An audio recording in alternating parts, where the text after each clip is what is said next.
Ibu, Bapak, Saudari, dan Saudara yang terkasih di dalam Kristus Yesus, kembali kita berjumpa di dalam Renungan Mingguan, hari Rabu tanggal 3 Mei 2023. Saat ini kita akan bersama merenungkan sebuah tema, yaitu saling melayani dan menggembalakan. Sebelum kita bersama merenungkannya, mari kita menghadap Tuhan memohon kekuatan di dalam doa. Mari kita berdoa. Kami sungguh mengucap syukur Tuhan atas anugerah penyertaan yang Tuhan senantiasa limpahkan dan nyatakan di dalam kehidupan kami. Dan saat ini Tuhan, kami bersama hendak merenungkan sabda-Mu. Berkatilah kami Tuhan di dalam segala kekurangan kami, supaya di dalam keterbatasan berpikir kami pun tetap dimampukan untuk bisa memahami dan mewujudkan sabda-Mu di tengah-tengah kehidupan kami. Kiranya Roh-Mu yang kudus tercurah atas kami, dan biarlah memberdayakan dan memberikan daya bagi kami. Di dalam-Mu ya Allah, kami serahkan doa dan permohonan kami. Amin. Sabda Tuhan yang akan kita renungkan bersama pada saat ini tertulis di dalam Injil Matius, pasalnya yang ke-20, ayat yang ke-20 sampai dengan ayat 28.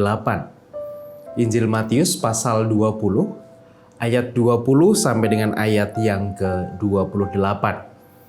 Yang demikian sabda Tuhan, sebuah perikop dengan judul Permintaan Ibu Yakobus dan Yohanes, bukan memerintah melainkan melayani. Maka datanglah ibu anak-anak Zebedeus serta anak-anaknya itu kepada Yesus, lalu sujud di hadapannya untuk meminta sesuatu kepadanya. Kata Yesus, "Apa yang kau kehendaki?" Jawabnya, "Berilah perintah supaya kedua anakku ini boleh duduk kelak di dalam kerajaan-Mu, yang seorang di sebelah kanan-Mu dan yang seorang lagi di sebelah kiri-Mu." Tetapi Yesus menjawab katanya, "Kamu tidak tahu apa yang kamu minta.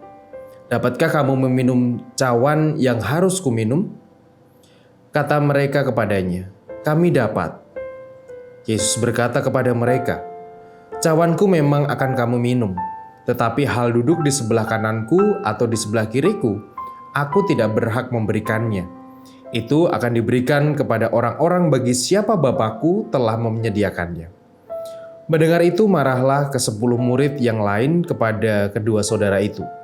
Tetapi Yesus memanggil mereka lalu berkata, "Kamu tahu bahwa pemerintah-pemerintah bangsa-bangsa memerintah rakyatnya dengan tangan besi, dan pembesar-pembesar menjalankan kuasanya dengan keras atas mereka. Tidaklah demikian di antara kamu. Barang siapa ingin menjadi besar di antara kamu, hendaklah ia menjadi pelayanmu. Dan barang siapa ingin menjadi terkemuka di antara kamu, hendaklah ia menjadi hambamu.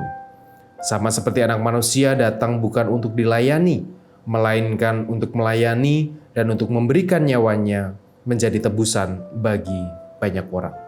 Demikianlah bacaan sabda Tuhan. Yang berbahagia ialah setiap orang yang dengan setia merenungkan serta memeliharanya.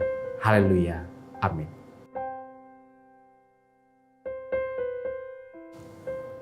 Dulu ketika saya usia-usia SMP begitu, kami selalu, atau dari kecil kami selalu disuguhkan dengan satu tayangan sinetron, tayangan film yang mungkin Bapak Ibu juga menyaksikan semuanya dulu waktu itu. Dulu di beberapa stasiun televisi begitu ada sinetron yang dimana sinetron itu menggambarkan ketika seseorang itu punya kekayaan gitu ya, dia adalah seorang direktur atau dia punya harta yang melimpah, orang-orang kaya begitu. Mereka selalu bisa mendapatkan apa yang mereka minta. Apa yang mereka mau itu selalu disediakan. Dan kalau di sinetron-sinetron biasanya setiap keluarga biasanya punya asisten rumah tangga itu lebih dari satu.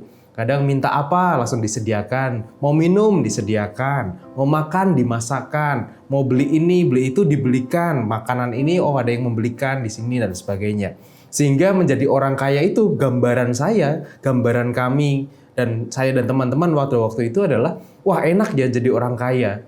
Jadi semuanya itu sudah tersedia. Semuanya itu bisa didapatkan dengan gampang begitu.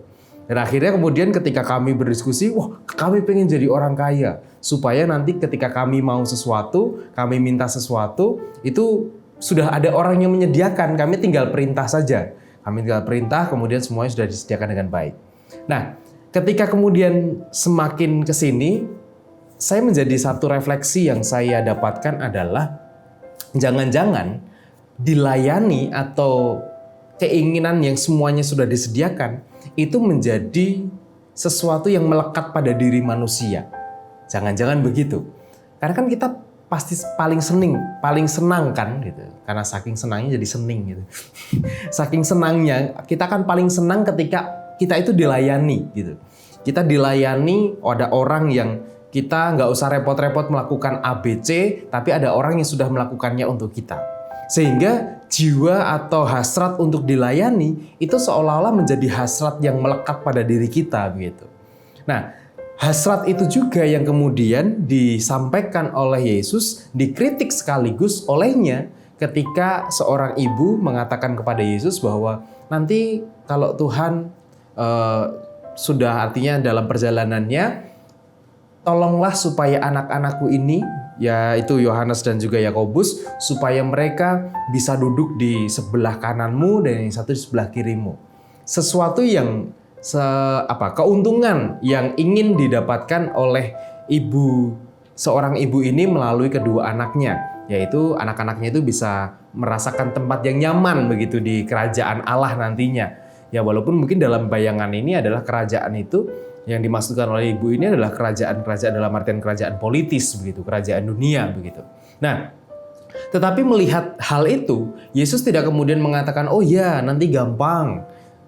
Tapi Yesus justru mengatakan bahwa oh itu bagiannya Bapa, bukan aku, itu hak prerogatifnya Bapa, itu terserah Bapa, nanti siapa saja kepada siapa Bapa berkenan, ya posisi itu akan diberikan kepadanya. Nah kemudian para murid ini bersungut-sungut nih. Loh ini kok dia minta ini sih, kok dia minta itu sih. Kita kan sama-sama murid, saya juga mau dong mendapatkan posisi itu. Kok dia masih minta? Dia kok dengan enaknya minta di awal gitu. Nah kemudian Yesus dengan situasi itu, karena semua orang pengen berada di posisi itu, posisi yang di sebelah kanan dan sebelah kiri Yesus itu sendiri. Kemudian Yesus mengatakan bahwa aku mengatakan kepada kamu, kalau engkau ingin bersama-sama atau merasakan kerajaan itu, merasakan kemuliaan itu, maka engkau justru harus menjadi orang yang mau untuk melayani, bukan untuk dilayani. Gitu. Hasrat untuk dilayani itu ternyata juga dimiliki oleh para murid. Bukan hanya 2 orang itu saja, tapi mungkin ke-12 murid Yesus itu pun juga punya hasrat yang sama untuk dilayani. Tetapi Yesus mengatakan bahwa kalau engkau ingin menjadi yang terbesar, bukan untuk dilayani, tetapi justru engkau harus melayani. Karena orang yang mau melayani itulah yang kemudian menjadi orang yang paling besar. Nah, ibu bapak, saudara dan saudara yang terkasih dalam Kristus Yesus, di dalam kehidupan kita juga begitu. Kita seringkali kalau dalam bacaan minggu lalu kita diperumpamakan sebagai domba begitu ya. Kita sebagai domba seringkali posisi domba ini menjadi posisi yang seakan-akan membuat kita nyaman. Karena kalau domba itu kan semua disediakan dan lain sebagainya gitu ya. Tanpa harus mencari makan sendiri, tapi gembala itu akan mengupayakan makan untuk si domba ini. Tetapi gambaran kita sebagai domba seolah-olah kemudian memanjakan kita. Bahwa kita apa-apa harus dilayani. Apa-apa harus kemudian kita nggak mau untuk proaktif untuk melakukan sesuatu. Tetapi kita hanya menunggu saja. Menunggu respon dari Allah, menunggu respon dari orang lain, dan menunggu Allah bertindak, menunggu orang lain bertindak. Dan kalau Allah tidak bertindak, orang lain tidak bertindak, maka kita akan bisa dengan gampangnya mengajukan protes, kita komplain, dan lain sebagainya. Tetapi di sini justru kita belajar di teks ini, bahwa menjadi domba, menjadi anak Tuhan, itu bukan orang-orang yang punya mindset untuk dilayani, tetapi orang yang mau punya mindset untuk melayani. Bukan hanya orang-orang, bukan hanya bukan hanya domba yang mau untuk dilayani, tetapi menjadi domba yang mau juga untuk menggembalakan yang lainnya. Karena dengan penggembalaan itulah kita bisa menjadi dan merasakan bagaimana kita mau untuk melayani. Apalagi di GKJ.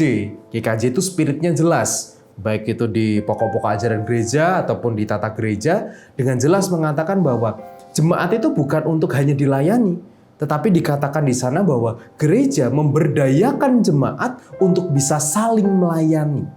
Artinya bahwa GKJ ingin mendidik setiap kita, GKJ ingin supaya setiap kita jemaat-jemaat Tuhan itu bukan hanya ingin untuk menerima saja, tetapi kita mau juga untuk membagikan, memberikan, dan memberikan pelayanan kita untuk Tuhan melalui setiap kegiatan ataupun juga melalui orang-orang yang ada di sekitar kita.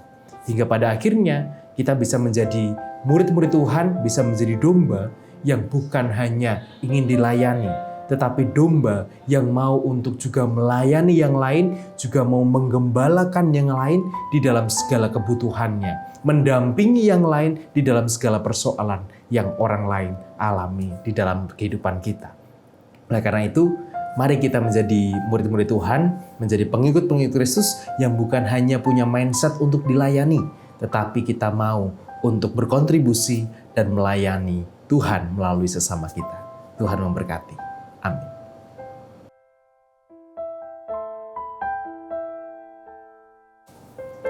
Marilah saat ini kita menyerahkan setiap doa kita, syukur kita, dan permohonan kita kepada Tuhan, serta juga berdoa bagi saudara-saudara kita yang sedang sakit atau juga yang sedang mengalami kedukaan pada saat ini. Mari bersama kita menyerahkan doa kita kepada Tuhan.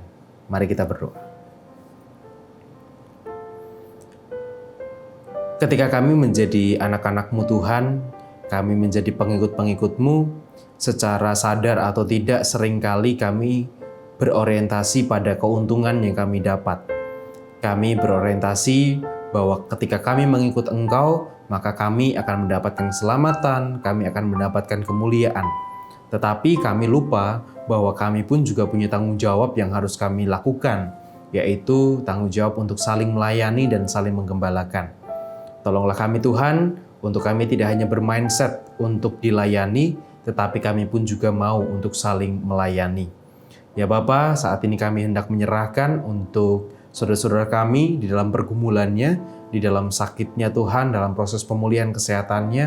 Kami berdoa untuk Bapak dan Ibu Priyono, Ibu Ami Birowo, anak Amoresya, Ibu Sri Utami Suprapto, Ibu Margono, Bapak Ngatimin, Bapak Cahyo Muntadi, Bapak Wahyu Widarto, Bapak Saharun, Ibu Purwo Sudarmo, Bapak Warsito Utomo, Ibu Endang Joko Triyono, Bapak Repen Sukarsono, Bapak Prayitno Hadi, Bapak Edwin Krusma Yulianto, Ibu Hadi Wahyono, dan juga untuk Bapak Ibu Saudara kami yang lainnya Tuhan. Kiranya Engkau yang berkenan untuk memberkati mereka dalam kondisi sakitnya, kiranya setiap sakit yang mereka rasakan boleh Tuhan pulihkan dan boleh Tuhan sembuhkan. Kami percaya anugerah-Mu dan berkat-Mu nyata atas mereka. Kami juga berdoa Tuhan untuk orang tua kami. Kami menyerahkan untuk Ibu Rosmiati Buyung, Ibu Sarno, Ibu Tugira Sariman, Ibu Rosmiati Suhardi, Ibu Murjangkung, Ibu Endang Karno, Bapak Budiandono, Ibu Kon Mariaten Subarti, Ibu Joyo Pawiro, Bapak Satel Paulus, Bapak Christian Dauriwu, Bapak Elias Sariman, Bapak dan Ibu Sunarto Saputro, Ibu Sardi Budi Santoso, Ibu Mardi Utomo, Ibu Yatmiartini Rosdi, Bapak Suprapto, Ibu Sri Suwarsi Rahayu, dan juga untuk orang tua kami yang lainnya Tuhan. Kiranya Engkau pun juga menolong mereka di masa tua mereka, biarlah setiap kekuatan, kesehatan yang dari Tuhan, dan rengkuhan kasih-Mu boleh hadir dan dirasakan oleh orang tua kami ini. Demikian juga yang menyerahkan Tuhan untuk saudara-saudara kami yang saat ini sedang mengalami kedukaan. Secara khusus kami berdoa untuk keluarga Bapak Kisman dan juga Ibu Nirma Tuhan, di mana beberapa hari yang lalu Engkau telah memanggil ibu dari Bapak Kisman, yaitu Ibu Rasiah. Kami menyerahkan untuk Bapak Kisman dan keluarga, kiranya Engkau yang menolong mereka, Engkau yang memberkati setiap mereka dalam kedukaan mereka. Biarlah setiap kedukaan dan juga kehilangan yang mereka rasakan boleh Tuhan pulihkan, dan mereka pun juga boleh merasakan penguatan dan penghiburan yang dari Engkau. Demikian juga yang berdoa untuk keluarga besar Bapak Elias Sariman, di mana Tuhan telah memanggil putri terkasih Ibu Erna. Kiranya Tuhan memberkati keluarga besar, Engkau yang menolong mereka, memberikan juga kepulihan juga atas mereka di dalam kedukaan mereka. Kami menyerahkan saudara-saudara kami Tuhan ke dalam tangan kuasa-Mu. Dan kami juga berdoa Tuhan untuk setiap kami, di mana saat ini Tuhan banyak cuaca yang terjadi juga tidak menentu, dan oleh karena intensitas hujan yang terkadang lebat dan membuat beberapa menjadi bencana bagi beberapa di antara kami. Kiranya Tuhan juga menolong kami Tuhan yang menjauhkan kami dari bencana-bencana itu, dan biarlah kami boleh hidup oleh karena perlindungan dari Tuhan. Kami menyerahkan juga untuk segala pergumulan kami, segala persoalan yang kami alami, kiranya Tuhan yang menolong dan mendengarkan setiap doa kami. Kami serahkan Tuhan seluruh seruan kami serahkan untuk syukur kami dan juga permohonan kami ke dalam tangan kuasa-Mu. Kami mohon ampun atas setiap dosa dan kesalahan kami, kiranya Engkau yang berkenan mengampuni dan menganugerahkan pengampunan bagi kami. Terima kasih Tuhan, di dalam nama-Mu kami berdoa. Amin.